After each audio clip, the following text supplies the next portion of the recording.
এক গাছে বাস করত এক ছোট্ট টুনি পাখি। টুনির মা বাবা কাজের জন্য সারাদিন বাইরে থাকতেন, তাই টুনি নিজের দেখাশোনা নিজেই করত। টুনি খুবই সাহসী মেয়ে ছিল। একদিন দুপুরে টুনির মা তাকে জঙ্গলে ফল পাড়তে বলে টুনির মা বাবা জঙ্গলে চলে গেল। তারপর টুনি ঘরের কিছু কাজ শেষ করে টুনি যাবার জন্য তৈরি হলো।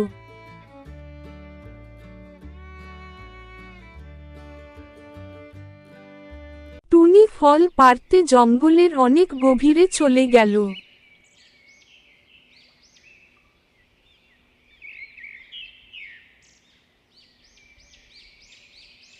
হঠাৎ সে দেখতে পেল একটি শিয়াল তার দিকে আসছে।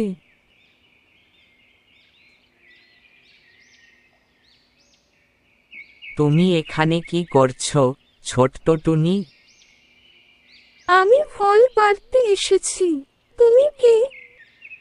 আমি এই জঙ্গলের রাজা।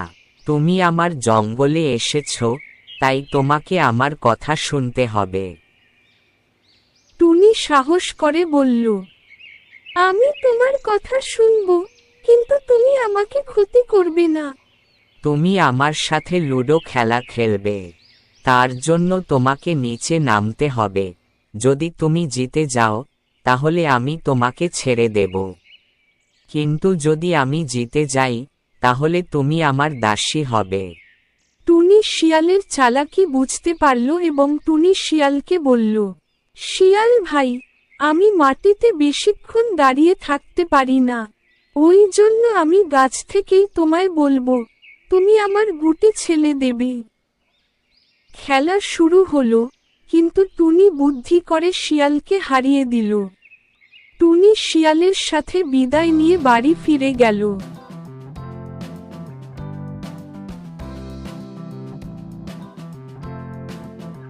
সে তার মা বাবাকে সবকিছু বলল। তারা টুনির সাহসিকতা এবং বুদ্ধিমত্তার প্রশংসা করল। সেই থেকে টুনি আরো বেশি সাহসী এবং বুদ্ধিমতী হয়ে উঠল। এই গল্প থেকে আমরা শিখতে পারি যে সাহস এবং বুদ্ধি দিয়ে আমরা যে কোনো বিপদ কাটিয়ে উঠতে পারি।